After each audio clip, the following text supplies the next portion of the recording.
रनजन दैमारिया बर'नि सासे नेता सोरबा मानियो सोरबा मानिया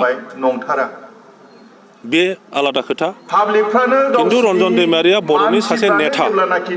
बेखौ जों बयबो मानियो मानिनांगोन मानिनाया मोजां दा बे नेताया जेल जादों बिथांखौ लाइफ सेन्टेन्स होदों बिथांनि लाइफ सेन्टेन्सनि पिरियडआ टाइमा जोब्बाय हिसाबै बिथाङा जेलनिफ्राय गबोनांगौ बेनो जोङो बयबो नेगासिनो दंमोन लुबैदोंमोन किन्तु आनफर्चुनेटलि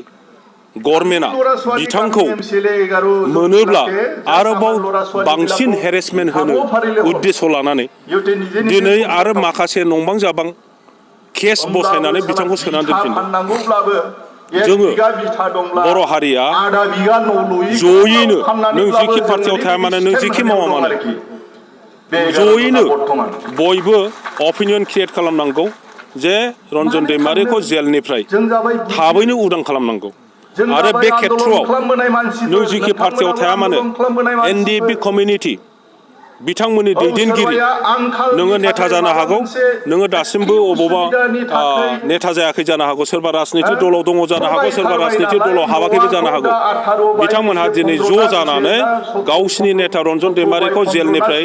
बहननायनि जिखुनु आदब खायदा आरो हाबाफारि बिथांमोना लानांगौ